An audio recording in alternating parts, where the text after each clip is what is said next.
Welcome back. My name is Steph. Today we're going through my November reads, my November wrap up. Now, November, I had a fun little prompt that I created for myself because I'm quite the creative, and the prompt was new to me author November. So out of all the books that I read, the only one that I have read from before, technically I started it in October, but I didn't finish it until November. That was the only exception. Every other book is by an author I have never read from before. So let's get started. I don't want this to be a long video. If this could be 20 minutes or under, that would be ideal. But I don't want to also like speed talk through it. So we're going to have to try and condense my thoughts because I'm already over this filming situation. It's too hot. Anyway. The first book I read in November was The Surrogate Mother by Freida McFadden. This book was typical Freida in the fact that it was more frustrating than entertaining. We follow a woman, who's to know what her name is, who is struggling with getting pregnant, and her personal assistant at work says, hey, I'll be a surrogate. Like, it'll work out for both of us. We know each other fairly well. You can just pay me to go back to school, and I will be the surrogate. And everyone in our FMC's life says this is a very bad idea. And the FMC goes, I think it's a great idea. Lo and behold, it's a bad idea. The surrogate tries to take over her life and infiltrate her life. And it was at this point when I started to realize I might be done with Freida McFadden for a little bit. It just felt so similar to everything I've read from her before. And it was frustrating and it wasn't necessarily enjoyable. It was quick. It was easy. But it wasn't good. It wasn't good. A library won't have these books. You know what will? A fucking rubbish bin. So my book bestie Lita picked Fanfiction by Kate Stayman London for our November read. I don't want to get into how we settled on this book, but it was a collaborative decision. And this book follows our main character Tess, and she is kind of struggling through life, but she finds some joy in a vampire book series called Blood Feud. Until one day she's at work and one of the vampire characters from Blood Feud shows up and says, hey, I need your help. Things aren't going well in vampire world. And this was just a love letter to vampire lovers. This, I think, was very much written for the girlies who grew up with Buffy the Vampire Slayer and Twilight and Interview with the Vampire and all the romantic, sexy, broody vampires that we obsessed over when we were younger. Now, I have heard from both Lita and Sarah that they thought this book was a bit of a slow start. I was invested straight away, but if you're not invested straight away, it might take a bit of time to start enjoying it. That is what I have been told anyway, but I really, really enjoyed this book. I gave it, I think, a 4.5 star. Then I picked up The Pumpkin Spice Cafe by Laurie Gilmore. I had an audiobook copy of this from my library, so I thought, well, we're just going to do it.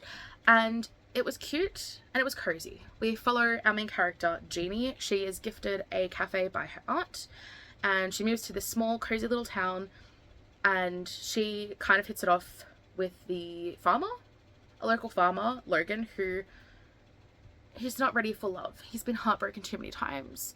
And it was just such a typical romance. The only conflict they had was the fear of being in a relationship with each other because of their past traumas or whatever. It was too cozy. It was too easy. And while I'm sure there is a massive population of people who would love a cozy romance like this, to me, it just wasn't, there wasn't enough depth. There wasn't enough emotion, I think. So I will probably be unhauling this book after this video, or maybe passing it along to one of my friends, but it just really wasn't for me, which is really sad because the next couple of books in that series have really cute names, but I'm not going to read books just because they have cute titles, you know. The next book I read was Where He Can't Find You by Darcy Coates. This was a really fun YA thriller horror. It is set in this town where quite frequently people go missing, but once they're found, they are found dismembered with their body parts stitched back together in the wrong place with red thread, which is on the cover. And everyone in town knows that the reason for these disappearances and murders is the Stitcher. This creature, this character that people in town don't talk about, but they all know that the Stitcher is to blame. Now, we follow Abby and her friends. They know the rules. Like, everyone in town knows the rules. You don't go out when it's dark. Make sure someone always knows where you are. Always lock your doors. Like, she and her friends know all the rules. But Then Abby's younger sister Hope gets taken by the Stitcher. And while they are trying to find Hope, a new girl has moved to town and thinks that they are all absolutely insane. Like, you think there's a serial killer in your town, you think there's a monster in your town, but this was really fun. It was more graphic than I thought it would be for a YA book. I enjoyed it. I just don't know if I'm going to pick up any more books by Darcy Coates, because I feel like this was my vibe, but I don't think her other books are my vibe. We'll see. Next, I read a book that absolutely disgusted me. It is such a good book. I enjoyed it, but I don't know if I could read it again. It is House of Hunger by Alexis Henderson. This book is set in a world where the rich, the nobility, count and countesses who have their own houses hire women to be blood maids, where these women move into their palace or their estate, bleed themselves, and their blood gets taken to the count or countess to drink. And this was really interesting because it is a vampire book, but not in the typical sense of undead human coming back to life and survives on blood. This is rich people drinking the blood of the poor because they can, because they think it'll give them strength and vitality. But these people aren't dead. Like, they've never been dead. They're just people. And that was really interesting to me. I liked the setting. I liked our main character, Marion. She was really fun. She was cool. But I don't deal well with blood.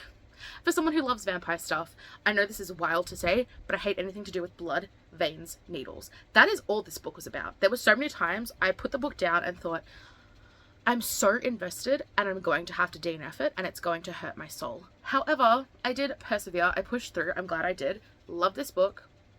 Don't know if I could read it again. Check your trigger warnings for this.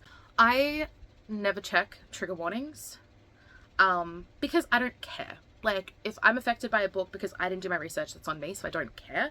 But for other people, maybe you should. I would recommend it. Then I read a book by what I think is going to be a new favorite author for me, Delilah S. Dawson. And this book, fabulous. So, Bloom, little baby book, 200 pages, follows a woman named Ro. She's just vibing, goes to the farmer's market one Saturday, and she meets Ash. And she and Ash hit it off straight away. So Ro's going to the farmer's market every Saturday to see Ash. And these two, what I would say quite different women, start a very casual relationship. And this book, like, look at the cover. This cover is very much what you see is what you get. Ash, like, produces her in honey and makes her in soap. And she grows flowers. And she, like, is very about recycling and not wasting anything, and she's all environmental, and she's fine, she's hippie, she's lovely, she's intoxicating. But this is a horror novella. And once you start reading, you basically know where it's going to go. Like, I knew exactly where this book was going before it got there, but that did not hinder my enjoyment whatsoever. I love this book. I think it is maybe one of my favorites of the month. It's definitely a 5-star. Like, I loved this book. It was so unhinged. It was so unhinged by the end. So that was just objectively unhinged. Next, I picked up a romance, To Love, Jason Thorne by Ella Mays. This book follows Olive and Jason. So Olive and Jason were friends when they were kids. Jason was her brother's best friend, and she always had a little crush on him until she found out that he did not feel the same way, and she was heartbroken, and they go their separate ways. Years later, Olive is a best-selling author, and she is selling the rights to her book to be adapted into a movie. And Jason here has become a big-time actor, and he is the person who wants to play the lead in Olive's book-to-movie adaptation. Obviously, they have to work together, they have to hang out, they have to be around each other, and it kind of sparks up all those feelings Olive had for him. This book started out scaring me. I thought this book was written with quite a juvenile, immature sort of tone, but by the second or third chapter I was invested. It is quite long for a romance. It is almost 400 pages for a romance. Why are romance books, I'm sorry, why are they getting so long? I remember when I was baby Steph and started reading romance books, they were like 250 pages, 300 pages. We're getting to 400 pages, and that's a short romance these days. Anyway, I really love this, 4.5 stars. Then I picked up Not Good for Maidens by Tori Bobolino. This is heavily inspired by The Goblin Market by Christina Rossetti. So in this book, we are following a line of witches. They are heavily connected to the Goblin Market. So I think it's once a year or once every couple of months, the Goblin Market stops in their family town, and they take victims. Goblins in this book, evil. They eat people, they torture people, they maim people, they lure people into the goblin market, promising like the best time, the best music and dancing and fine wine and fruits. And if the people escape, they are completely like shells of themselves. This book follows our past timeline with two sisters who get involved in the goblin market and shit goes really, really wrong. And then 17 years later, we are following one of the women's daughters as she gets sucked back into the goblin market. And the depiction of the goblin market in this really reminded me of The Cruel Prince. The same treacherous, mischievous nature of the fairies in The Cruel Prince.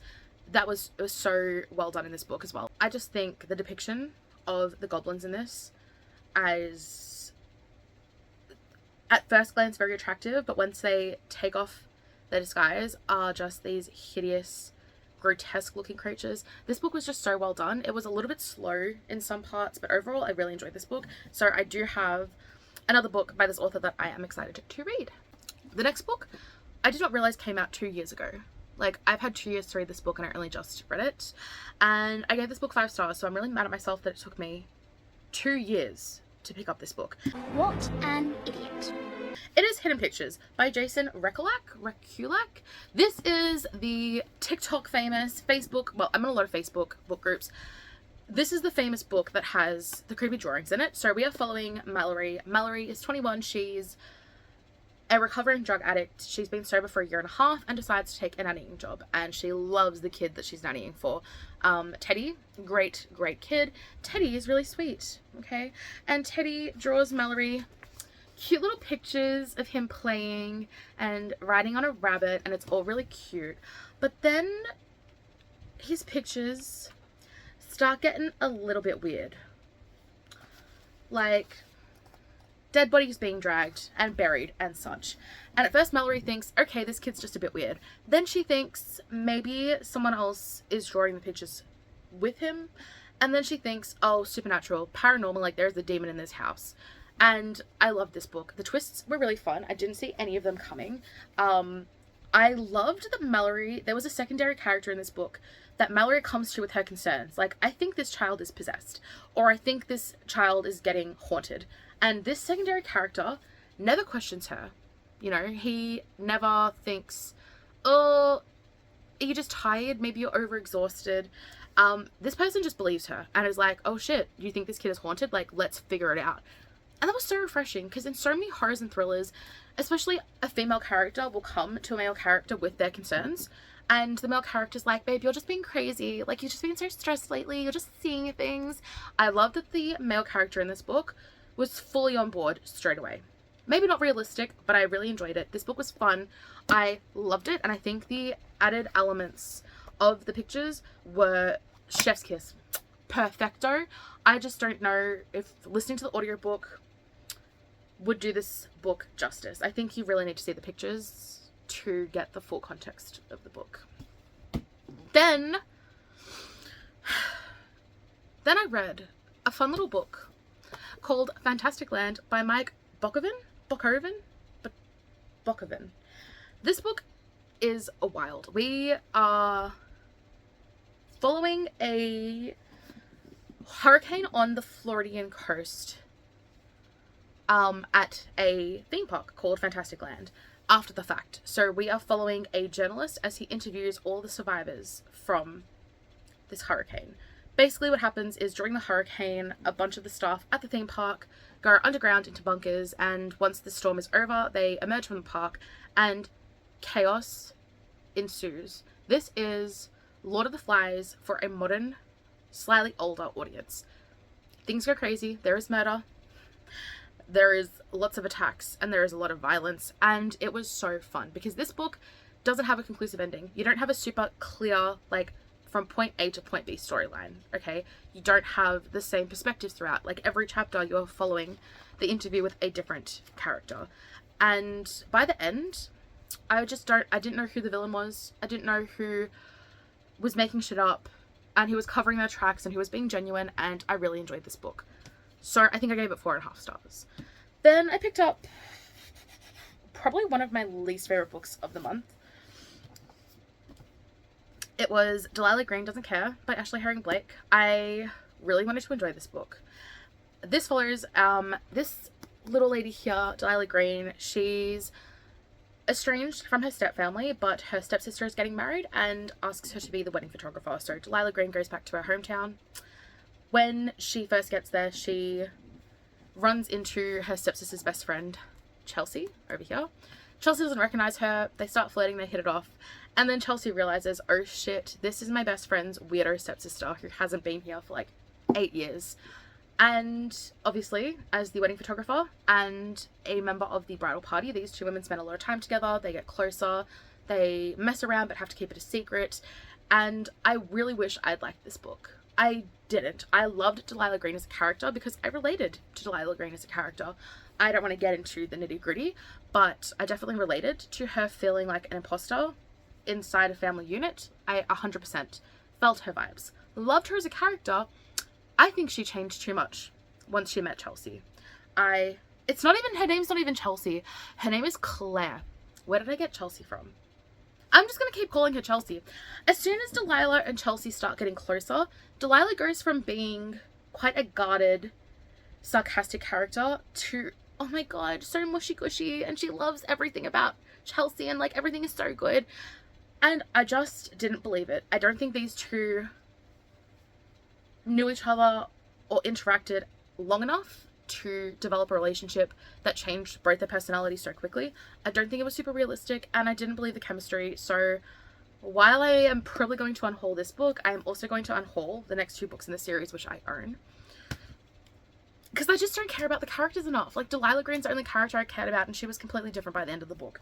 So sorry, not sorry. Sorry, not sorry about what I said.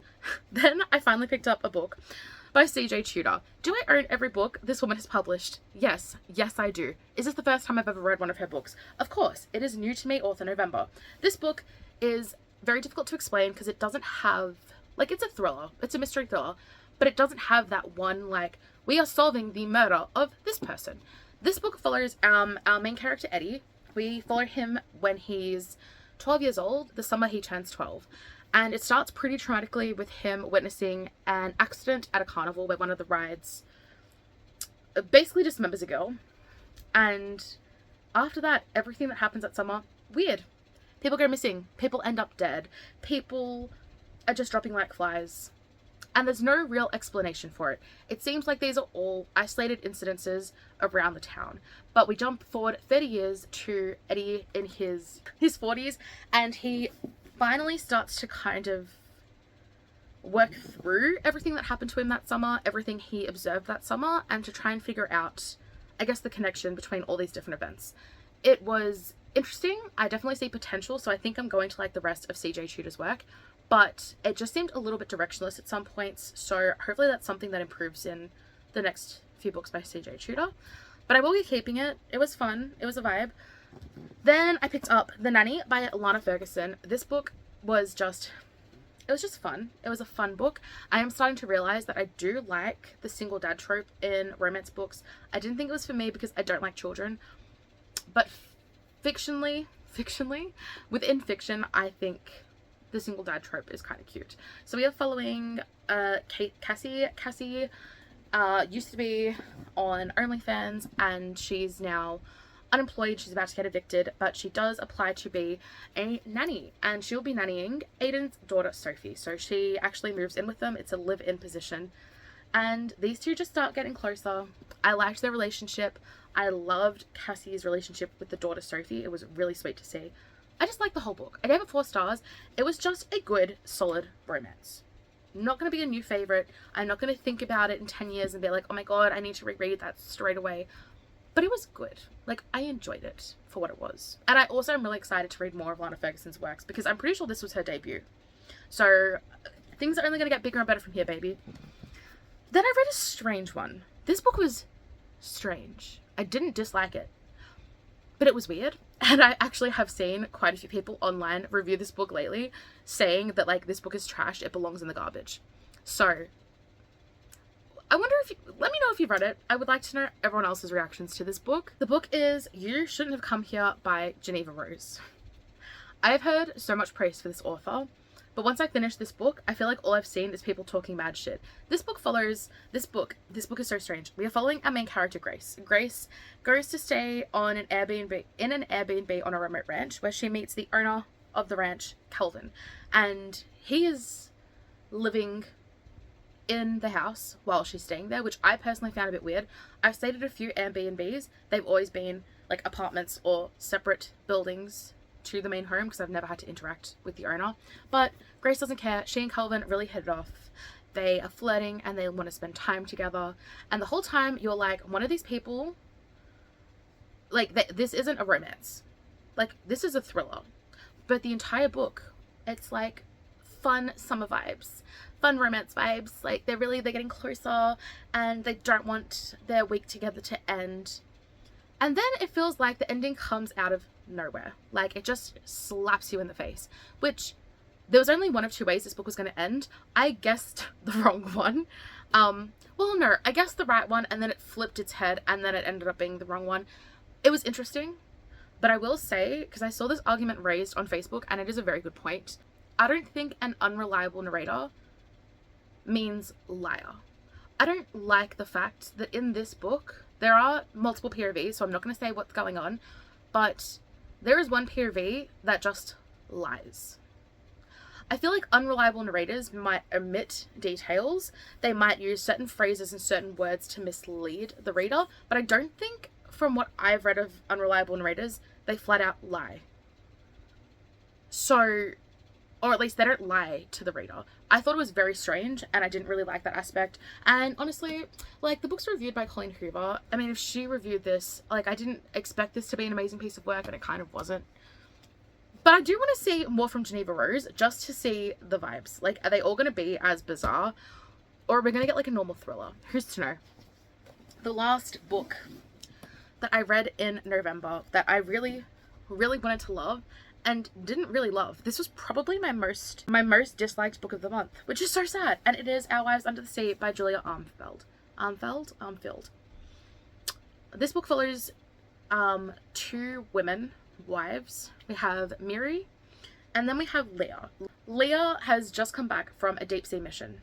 She was only supposed to be gone for a couple of weeks. She ended up being gone for a couple of months. She is now home, and Miri is having to deal with her return. And Leah is experiencing some really weird side effects from being under the sea. Nightmares, screaming, bleeding randomly out of just her pores, blood noses. And Miri doesn't know how to deal with it, and she doesn't know how to help Leah because Leah doesn't want to be helped. And we do get Leah's point of view from when she is actually under the sea, trapped in the submarine, but her perspective doesn't answer any questions for me, and that kind of annoyed me. I know this isn't a horror, like, this is meant to be a literary fiction about grief and losing touch with someone and trying to help someone who doesn't want to be helped, and I understand all of that. But for a book that is called mesmerizing, terrifying, I didn't get the terrifying. I didn't really get the unsettling nature that a lot of people talk about. I get that the lack of an explanation for what happened under the sea is probably what a lot of people enjoyed. But I am a horror girly. Like, if you're going to have some weird shit happening under the sea, you better tell me in explicit detail what is going on, because some vague shadows and strange noises isn't going to cut it for me. So it kind of sucked that I ended the month on a book that I didn't love, but I had a really good reading month. I don't even know how many books I read.